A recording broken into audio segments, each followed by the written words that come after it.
Why Turkey denies the Armenian genocide? Ինչու է Թուրքիան շղթում հայոց ցեղասպանությունը? Սա $1 միլիոն հարց է։ Մեր հիմնադիր հայրերի զգալի մասը կամ ներգրավված է եղել սպանությունների գործընթացում, կամ հարստացել է հայկական ունեցվածքը թալանելու միջոցով։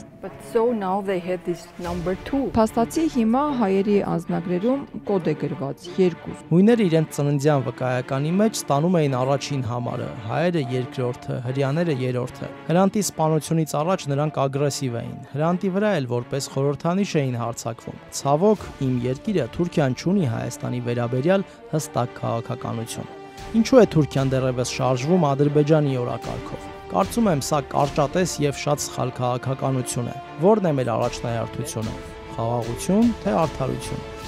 Between peace and justice. Today we are honored to speak with Dr. Taner Akçam. Պատիվ ունենք այսօր զրուցելու հայոց ցեղասպանության ոլորտի առաջատար գիտնականներից մեկի Թաներ Ակչամի հետ։ Նա Թուրքիայի հազվագյուտ ձայներից է, որ լույս է սփռել պատմական ճշմարտության վրա։ Կխոսենք ինչ է մեզ թողել պատմությունը, որտեղ ենք մենք հիմա եւ ինչ ակնկալել հայ-թուրքական հարաբերություններից։ Բարի օր։ Good afternoon.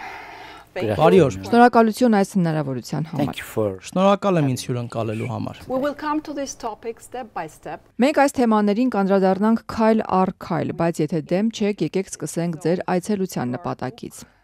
Ձեր նոր գիրքը հայերեն վերնագրվել է Ցեղասպան պետության ակունքները եւ հայերեն թարգմանության տարբերակի շնորհանդեսին եք մասնակցել դուք վերջերս Հայաստանում։ Ես այժմ այն կարդում եմ, ցավոք դեռ չեմ ավարտել, բայց արդեն հասցրել եմ հասկանալ, որ դուք ներկայացնում եք ինչպես է ձևավորվել ապարթեիդի ռեժիմը նոր թուրքական կառավարությունում։ Այսպիսով, 1 տարի ընթացքում ոչ մի հայ, հույն, հրեա հնարավորություն չի ունեցել մուտք գործել Թուրքիայի բարձրաստիճան շրջանակներ։ Ես իհարկե ապշած էի, երբ իմացա, որ ազգային փոքրամասնություններին անգամ կոդավորել են, համարակալել։ Ինչպես եք պարզել այս փաստերը եւ ինչը ձեզ դրդեց բացահայտ խոսել այդ մասին։ So how did you come to these facts and what was the trigger for you to speak openly about it? Number one, how I discovered all this, to your surprise, actually. Նախ այն մասին, թե ինչպես եմ ես բացահայտել այս ամենը։ Դուք կզարմանաք, բայց իրականում շատ թուրք գիտնականներ, որ ուսումնասիրել են հանրապետության վաղ շրջանը, 20-ական եւ 30-ական թվականները, նշել էին այս օրենքների ու կոդերի մասին, ինչպես նաեւ անհավասարությունների, որոնց հետևանքով 20-ականների սկզբին փոքրամասնություններին երկրորդ կարգի քաղաքացիներ էին դարձրել։ Սրանք գրեթե բոլորն էլ հայտնի փաստեր են, այնպես որ ես շատ նոր բան չեմ բացահայտել։ Discovered much of new. Actually, I discovered a lot, but this is the addition on top of it. Իրականում հայտնաբերել եմ, բայց ի լրումն դրան։ Հարցն այն է, թե ինչպես եմ ես դա ձևակերպել, ներկայացրել եւ ինչու եմ դա արել։ Փաստերը կային, բայց ինչու դրանք չէին ձևակերպվել ապարտեիդի հայեցակարգի շրջանակներում։ Սա կարևոր է։ Եվ ինձ համար որոշիչ պահը Միացյալ Նահանգներում իրականացվող մի նախագիծը դարձավ։ 2019 թվականին New York Times-ը սկսեց 1619 նախագիծը։ Տրամաբանությունը շատ պարզ էր։ Կա արդյոք ռասիզմ Միացյալ Նահանգներում։ Պատասխանեցին՝ այո, կա։ Արդյոք այս ռասիզմը կառուցվածքային է։ Պատասխանեցին, որ կրկին այո։ Այսպիսով ինչպես կարող ենք լուծել այս կառուցվածքային ռասիզմը։ Միացյալ Նահանգներում պատասխանն այն էր, որ մեզ նոր պատմություն է պետք։ Գիտեք, Միացյալ Նահանգների պատմությունը ազատագրման պատմություն է, բրիտանական օկուպանտների դեմ պայքարի պատմություն անկախ ամերիկյան պետության համար։ Հասկացան, որ պատմության պատճառով երբեք չենք կարող հասկանալ Միացյալ Նահանգներում ռասիզմը, քանի որ պատմելու այս ձևը թաքցնում է այդ կառուցվածքային ռասիզմը, քանի որ Միացյալ Նահանգները չի ստեղծվել 1774 թվականին։ Այն ստեղծվել էր 1619-ին, երբ առաջին ստրկավաճառական նավը Աֆրիկայից եկավ Վիրջինիա։ 1619 when the first slave ship came from Africa to the province of Virginia. Սահմանադրությունում կային առնվազն 3 հոդվածներ, որոնք բացահայտորեն ճանաչում են ռասիզմը եւ ստրկությունը որպես Միացյալ Նահանգների կառուցվածքային տարր։ 2023 թվականը նշանավորվեց Թուրքիայի Հանրապետության 100-ամյակով։ Եվ 2019 թվականին, երբ կարդացի այս նախագիծը, որը հիացրեց ինձ, ինքս ինձ ասացի. լավ, թույլ տվեք նույն հարցը տալ։ Թուրքիայում բոլորը ցանկանում են ժողովրդավարություն ունենալ, թե աջակողմյան, թե ձախակողմյան ուժերը։ Ազգայնական թե լիբերալ, կարևոր չէ, մենք բոլորս ուզում ենք ժողովրդավարական երկիր։ Թուրքիայում բոլորը համաձայն են, որ մենք չկարողացանք ստեղծել մի ռեժիմ, որը լիովին կհարգեր մարդու իրավունքները։ Չկարողացանք հաստատել օրենքի գերակայության վրա հիմնված պետություն։ Ես հարց բարձրացրեցի. ինչու։ Իմ պատասխանն էր. լավ, մենք պետք է վերադառնանք հիմնադրման տարիներին, 1918-23 թվականներին։ Թուրքիայի պատմության այս հիմնադրման տարիները ներկայացվում են որպես ազատագրման պատմություն։ Թուրքիայի բոլոր քաղաքական հոսանքները, բոլոր էթնիկ խմբերը կարծում էին, որ դա լավ փորձ էր, աներևակայելի լավ փորձ, որ թուրքերը, քրդերը, չերքեզները, Թուրքիայի բոլոր մահմեդականները կռվեցին իմպերիալիստական տերության, օկուպանտի դեմ եւ ստեղծեցին անկախ պետություն։ Բայց վերջում թուրքերը չպահեցին իրենց խոստումը։ Նրանք սկզբում խոստացան քրդերին, որ կստեղծեն հավասար քաղաքացիություն թուրքերի եւ քրդերի միջև, ու չպահեցին իրենց խոստումները։ Այսպիսով այն պնդումներին, որ 18-23 թվականները ազատագրման պատմություն էին, իմ պատասխանն է, որ ոչ, այդպես չէր։ My argument, no. We cannot find the answer in the war of liberation. We will find the answer in the foundation process. Մենք պատասխանը կգտնենք, երբ տեսնենք ինչ էին հաստատում այն ժամանակ, երբ պայքարում էին իմպերիալիստական տերության դեմ։ Այստեղ կրկին Միացյալ Նահանգների հետ կարելի է համեմատվել։ Այն ժամանակ հայրենասերները Հյուսիսային Ամերիկայում եւ որոշ մարդիկ հարավում նույնպես պայքարում էին բրիտանացի օկուպանտների դեմ։ Հարավային Ամերիկայում ստրկատերերը միացան հայրենասերներին եւ սկսեցին պայքարել բրիտանացիների դեմ։ Իսկ ամերիկացի ստրուկներն ու աֆրոամերիկացի ստրուկների մեծ մասը միացան բրիտանացիներին եւ կռվեցին հայրենասերների դեմ։ Նույնը 18-23 թվականներին էր։ Այդ ժամանակ թուրքերը, քրդերը, մահմեդականները սկսեցին պայքարել իմպերիալիստների, քրիստոնյաների դեմ։ Նրանք Թուրքիայի կամ Օսմանյան կայսրության ստրուկներն էին, քանի որ նրանց ունեցվածքը բռնագրավվել էր։ Ցեղասպանությունից հազիվ էին փրկվել, իսկ բրիտանացի եւ ֆրանսիացի օկուպատորները օսմանցիների հետ միասին խնդրում էին թուրք կառավարիչներին թույլ տալ ողջ մնացած հայերին վերադառնալ եւ բնակություն հաստատել իրենց տեղերում։ Ինչպես նաև ճնշում էին գործադրում թուրք ազգայնականների եւ օսմանյան կառավարության վրա, որպեսզի նրանք հայերին վերադարձնեն իրենց ունեցվածքը եւ երաշխավորեն կյանքն ու անվտանգությունը այն հայերի համար, ովքեր կվերադառնային իրենց նախկին բնակության վայրերը։ To allow surviving Armenians to come and settle in their places, and they also pressured Ottoman and the Turkish nationalists and Ottoman government to give the properties back to Armenians and to guarantee life and securities of those Armenians who return to their original places. But so now they had this. Բայց փաստացի հիմա հայերի անձնագրերում կոդ է գրված 2, ինչպես դուք նշել եք ձեր գրքում, ինչը ենթադրում են, որ անգամ այսօր նրանց զրկում է շատ իրավունքներից եւ հնարավորություններից։ Logical. Before this number 2 rule, for example, that you mentioned, Then there are other nations. there was already 1922-23 Turkish government in Ankara. Դա շատ տրամաբանական է։ Արդեն 1922-23 թվականներին Անկարայում նստած թուրքական կառավարությունը հրամայեց բոլոր բիզնես ընկերություններին աշխատանքից ազատել քրիստոնյա քաղաքացիներին։ Սա արդեն սեգրեգացիա էր։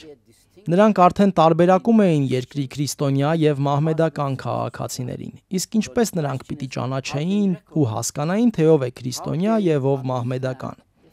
Որոշ դեպքերում հայերը փոխել էին իրենց անունները, վերցրել թուրքական անուններ։ Որոշ դեպքերում էլ իսլամ էին ընդունել։ Այսպիսով մենք ինչ բացահայտեցինք։ Գաղտնի օրենքներ։ 100 տարի անց 2023 թվականին Ստամբուլի հայ-թուրքական ակոս թերթը հայտնաբերեց մի փաստաթուղթ, որից պարզեցինք, որ մարդիկ արդեն դասակարգվել էին։ Մշակվել էր քաղաքացիների կոդավորման համակարգ։ Հույները իրենց ծննդյան վկայականի մեջ ստանում էին առաջին համարը, հայերը երկրորդը, հրեաները երրորդը։ Այսպիսով անկախ նրանից, թե դուք թուրքական անուն ունեք, իսլամ եք ընդունել, թե չէ, կարևոր չէ, Ձեր ծննդյան վկայականում ունեք երկրորդ համարի կոդավորումը, եւ թուրքական կառավարությունը արդեն գիտի, որ էթնիկ խմբին եք պատկանում։ Եվ արդեն հայերի համար պետության բարձրագույն էշելոնում, սահմանադրական դատարանում, վճռաբեկ դատարանում կամ անվտանգության ուժերում եւ բանակում դռները փակվեցին։ Նրանք մշակեցին մի բուրգ, որի գագաթին միայն մահմեդական թուրքերն էին, իսկ ստորոտին քրիստոնյաները։ Համապատասխան օրենքներ ու կանոնակարգեր էլ մշակվեցին։ Օրինակ 1926 թվականին մշակված օրենքը նկարագրում է, թե ով կարող է լինել պետական ծառայող, միայն թուրքական ծագում ունեցողը։ Այսպիսով Թուրքիայում օրենքների եւ կարգավորումների առումով գրեթե ապարտեիդի ռեժիմ է։ Only those who has Turkish origin can be and states them. So almost an apartheid regime in laws and regulation in Turkey. During 19th you were one of the first Turkish scholars or maybe the first 1990-ականներին դուք առաջին թուրք գիտնականներից էիք, եթե ոչ հենց առաջինը, որ ճանաչեց հայոց ցեղասպանությունը։ Նաև գրքեր, հոդվածներ եք հեղինակել այս հարցի վերաբերյալ։ Անհերքելի կոնկրետ փաստեր եք նշում ձեր գրքերում, որոնք թուրքական կառավարությունը չի ընդունում։ Վտանգավոր չէր այդ ժամանակ, այսօր էլ բացահայտ խոսել հայկական հարցի շուրջ։ Խնդիր չէ այսօր ձեր վերադարձը հայրենիք։ Եթե չեմ սխալվում, 2007 թվականին Հրանտ Դինքի սպանությունից հետո դուք գնացիք Ստամբուլ նրա հուղարկավորությանը մասնակցելու համար։ 2007 you risked and you went to Istanbul for his funeral. I was in Germany in exile.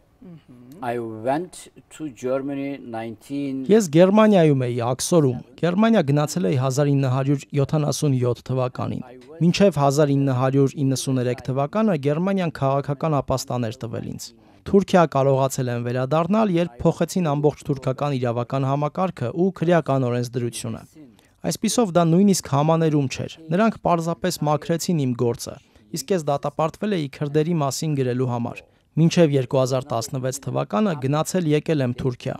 Փորձեցի հաստատվել Թուրքիայում, բայց հեշտ չէր։ Ես չկարողացա գտնել աշխատանք ակադեմիական ոլորտում։ Աշխատում էի Համբուրգում, իսկ 2000 թվականից հետո Միացյալ Նահանգներում։ Բայց դեռ կարողանում էի այցելել Թուրքիա ամեն ամառ կամ ամեն առիթի։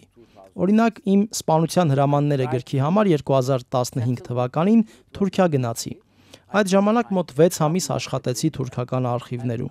բայց 2016 թվականին Թուրքիայում տեղի ունեցավ ձախողված պետական հեղաշրջման փորձը։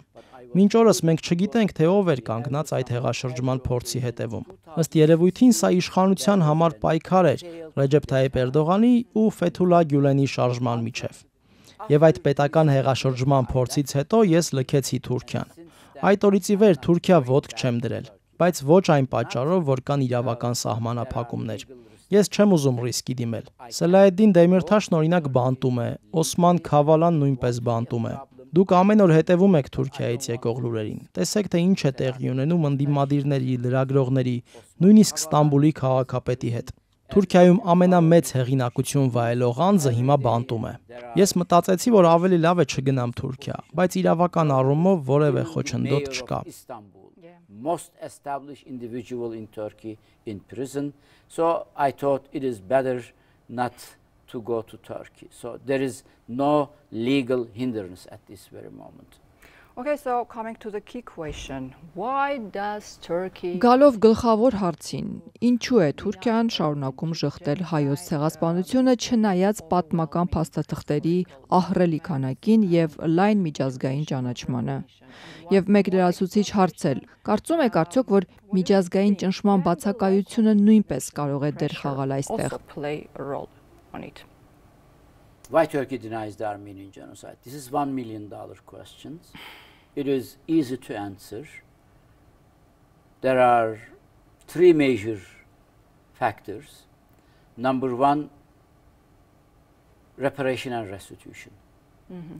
If you acknowledge an historic wrongdoing, Ինչու է Թուրքիան շղթում հայոց ցեղասպանությունը։ Սա $1 միլիոն հարց է, բայց դրան հեշտ է պատասխանել։ Կան 3 հիմնական գործոններ։ Առաջինը փոխհատուցման վտանգն է։ Եթե դուք ընդունում եք պատմական անօրինությունը ու պարտադիր չէ դա անվանել ցեղասպանություն, կարող եք այն անվանել մարդկության դեմ հանցագործություն կամ պատերազմական հանցագործություն։ Եթե երկիրը ընդունում է, որ պատմության մեջ տեղի է ունեցել անօրինություն, ապա բոլորը կհարցնեն՝ լավ, դե ուրեմն շտկեք դա։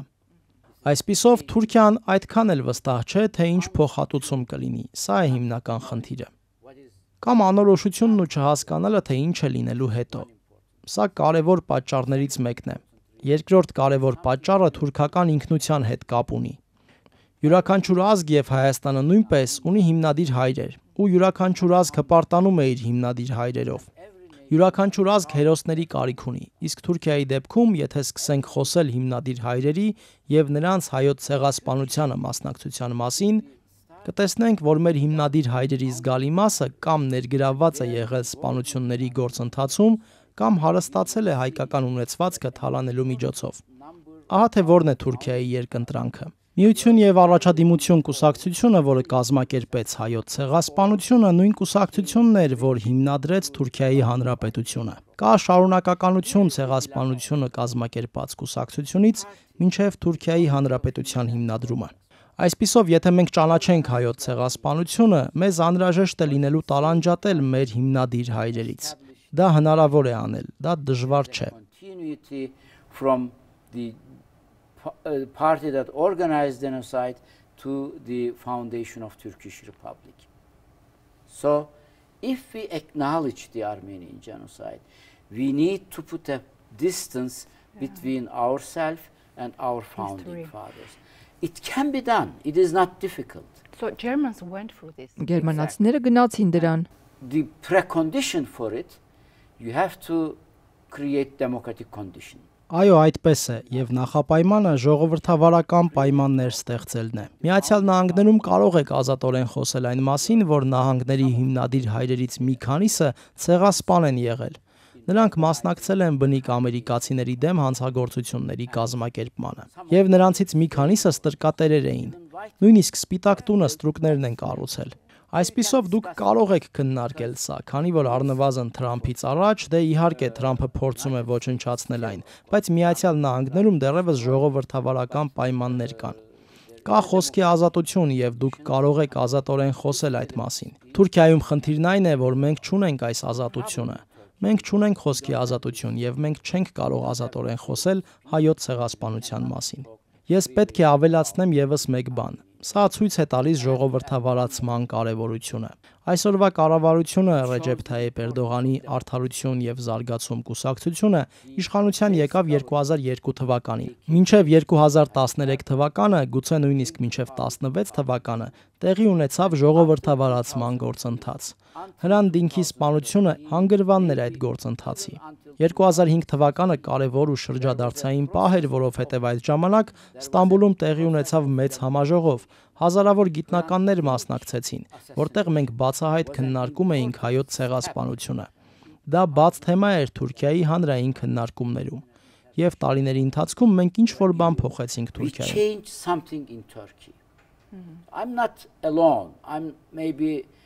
Ես միայնակ չեմ։ Գուցե հայերի մեծ մասը գիտի իմ անունը, բայց կան տասնյակ, եթե ոչ հարյուրավոր քաղաքական ակտիվիստներ ու գիտնականներ, որոնք 90-ականների վերջից բացահայտ խոսել են հայոց ցեղասպանության մասին։ Հրանտի սպանությունից հետո թուրքական հասարակության մեջ մի տեսակ նույնիսկ ժխտման լեզուն փոխվեց։ Այսօր թուրքական կառավարությունը, շարունակելով ժխտել հայոց ցեղասպանությունը, մեղմացրել է իր լեզուն եւ պաշտպանողական դիրք է գրավում։ Հրանտի սպանությունից առաջ նրանք ագրեսիվ էին։ Հրանտի վրա էլ որպես խորհրդանիշ էին հարձակվում։ Հրանտը մենակ չէր, հարձակվում էին այլ մտավորականների վրա եւս։ Սպառնում էին նրանց, կազմակերպում ցույցեր, ատելության արշավներ, օրինակ Օրհան Փամուքի, որոշ այլ գիտնականների դեմ։ Նույնիսկ Միացյալ Նահանգներում նրանք կազմակերպում էին ատելության արշավներ իմ դեմ։ Կարող եք պատկերացնել, որ լինելով Միացյալ Նահանգներում, ես կարողանում էի դասախոսություններ կարդալ միայն ամերիկյան ոստիկանության պաշտպանության ներքո։ Այնպես որ սա շատ դժվար էր 2000-ականների սկզբին, բայց Հրանտ Դինքի սպանությունը ինչ-որ բան փոխեց եւ թուրքական կառավարությունը հրաժարվեց իր ագրեսիվ քաղաքականությունից։ Ամեն տարի ապրիլի 24-ին Թուրքիայի վարչապետը կամ այժմ նախագահը նամակ է ուղարկում հայոց պատրիարքարան եւ ասում, որ ցավում է հայերի կորուստների համար։ Առաջին նամակներում նրանք ասում էին. մենք ցավում ենք թուրքերի եւ հայերի, մահմեդականների եւ հայերի կորստի համար։ Անցյալ տարի միայն հայերին հիշատակեցին։ Նրանց փաստարկը այժմ այն է, որ մենք չպետք է պատմությունը որպես զենք օգտագործենք այսօրվա հարաբերություններում։ Use history as a weapon in today's current relations. So nowadays they are coming to announce that they are opening the dialogue. Այսօր կողմերը հայտարարում են երկխոսության մասին, բայց միևնույն է 3 տարվա բանակցություններից, մեր բանագնացների միջև մի քանի հանդիպումներից հետո մենք ոչ մի առաջընթաց չենք տեսնում, արդյունք չկա։ Ես հասկանում եմ, որ ամենաակնհայտ խոչընդոտը հայ-ադրբեջանական հարաբերություններն են, բայց ամեն դեպքում կարծում եք, որ այս երկու ազգերի, երկու երկրների միջև կարող են այլ տեսակի հարաբերություններ կառուցվել։ Anyway, do you think that there can be another kind of relationship built between these two nations, between these two countries? Theoretically, yes, practically, no. Տեսականորեն այո, գործնականում ոչ։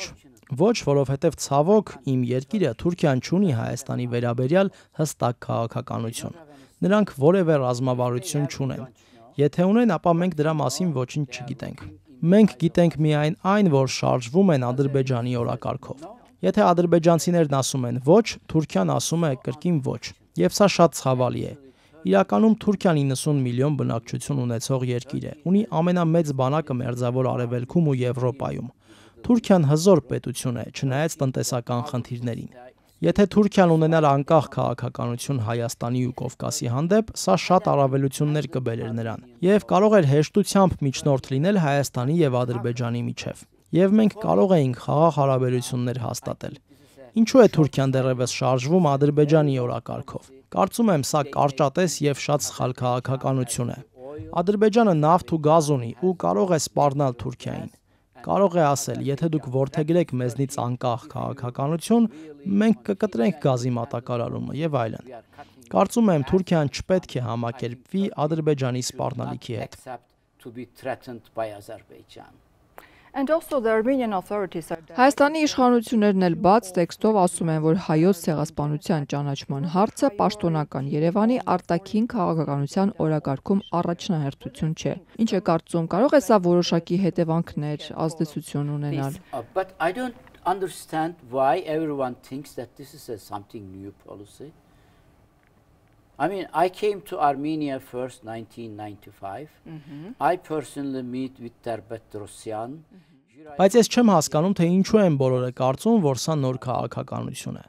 Ես առաջին անգամ Հայաստան եմ եկել 95 թվականին, անձամբ հանդիպել Լևոն Տեր-Պետրոսյանի հետ, առաջին հայկական կառավարության խորհրդական Ժիրայր Լիպարիտյանի հետ։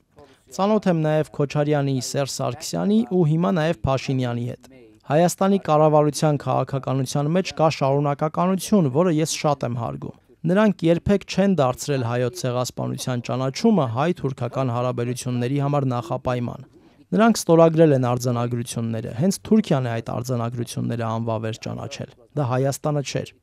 Այսպիսով Հայաստանը երբեք չի դարձրել հայոց ցեղասպանության ճանաչումը հայ-թուրքական հարաբերությունների նախապայման։ Կար մի խնդիր կապված Սփյուռքի կողմից ցեղասպանության հարցը բարձրացնելու հետ։ Թուրքիան ճնշում էր գործադրում Հայաստանի վրա, ասելով, որ խնդրում ենք, ճնշեք Սփյուռքին։ Դրանք պետք է դադարեցնեն Թուրքիայի դեմ ցեղասպանության ճանաչման արշավը։ Եվ Հայաստանի կառավարության մշտական պատասխանն այն էր, որ նրանք մեզնից անկախ են գործում, ունեն իրենց սեփական քաղաքականությունը, ու մենք չենք կարող նրանց կարգադրել։ Կարծում եմ, այստեղ որևէ փոփոխություն չկա, ու պետք է ավելացնեմ նաև մի կարևոր միտք։ Ես հասկանում եմ, որ Հայաստանում բանավեճ կա, եւ կարծում եմ, որ եթե հայերը շարունակեն քննարկել այս խնդիրը, դա շատ մի առողջ բան կլինի։ Գիտեք ինչու, որովհետև պատմական փաստերը մնում են փաստեր։ Ոչ ոք չի քննարկում այն փաստական կողմը, թե արդյոք Օսմանյան իշխանությունները ոչնչացրել են հայերին, թե ոչ։ Սա բանավեճի թեմա չէ։ Բանավեճի թեման այն է, թե ինչ տեղ է զբաղեցնում 15 թվականը այսօրվա հայ հասարակությունում։ Եվ յուրաքանչյուր սերունդ, այդ թվում հայերի այսօրվա սերունդը, իրավունք ունի վերաիմաստավորել իր դիրքորոշումը պատմության նկատմամբ, հիմնվելով իր ներկայիս հարաբերությունների վրա։ Կա մտավախություն, որ սրագինը կարող է լինել արդարությունը։ Not necessarily. Look what's going on in Germany. They made the issue of Holocaust as number Ոչ պարտադիր։ Նայեք, թե ինչ է կատարվում Գերմանիայում։ Նրանք հոլոկոստի հարցը դարձրին Գերմանիայի թիվ 1 առաջնահերթությունը։ Եվ այսօր նրանք աջակցում են մեր օրերի ամենամեծ ցեղասպաններից մեկին։ Նրանք աջակցում են Իսրայելի կողմից Գազայում իրականացվող ցեղասպանությանը։ Այսպիսով չկա երաշխիք, որ անցյալի ցեղասպանության ճանաչումը ձեզ ժողովրդավարական եւ պատշաճ երկիր է դարձնում։ Ինչ վերաբերում է արդարությանը, ապա դա նույնպես շատ կարևոր թեմա է։ Կա կարևոր հարց. արդյոք Հայաստանին պետք է խաղաղություն իր հարևանի հետ։ There is an important question. Do Armenia need peace with its neighbor? For sure. Անշուշտ։ For sure. Seek Armenia justice for an historic injustice. Անշուշտ։ Արդյոք Հայաստանը արդարություն է փնտրում պատմական անարդարությունների համար։ Անշուշտ։ Ինչ կապ կա խաղաղության եւ արդարության միջև։ Բոլորը կմտածեին, որ արդարությունն ու խաղաղությունը զուգահեռ են գնում։ Որքան շատ խաղաղություն, այնքան շատ արդարություն, կամ որքան շատ արդարություն, այնքան շատ խաղաղություն։ Դժբախտաբար դա այդպես չի աշխատում։ Երբեմն որպես խաղաղության գին պետք է հրաժարվել արդարության որոշակի տարրից։ Կամ երբեմն լիարժեք արդարության հասնելու համար պետք է հրաժարվել խաղաղությունից, մտածել կռվելու ու պատերազմելու մասին։ Այսպիսով միշտ կա հավասարակշռություն խաղաղության եւ արդարության միջև։ Եվ յուրաքանչյուր առողջ հասարակությունում կա շարունակական բանավեճ։ Որն է մեր առաջնահերթությունը՝ խաղաղություն թե արդարություն։ Որքան խաղաղություն ենք պատրաստ զոհաբերել արդարության համար։ Որն է դրա հավասարակշռությունը։ Սա շատ առողջ բանավեճ է։ Եվ այս քննարկումը պետք է շարունակվի։ What is our priority? Peace or justice? For how many peace or how much peace we are ready to give up the justice? Or what is the balance of it? This is a very healthy debate and it should be continued to discuss. Thank you very much. Շատ շնորհակալ եմ։ Մենք այստեղ կանգառնենք հիմա, բայց հույսով, որ հաջորդ անգամ, երբ դուք կրկին այցելեք Հայաստան, կշարունակենք հենց այս կետից՝ խաղաղության եւ արդարության քննարկումից։ Շնորհակալ եմ հյուրընկալելու համար։ Մենք զրուցում էինք դոկտոր Թաներ Աքչամի հետ։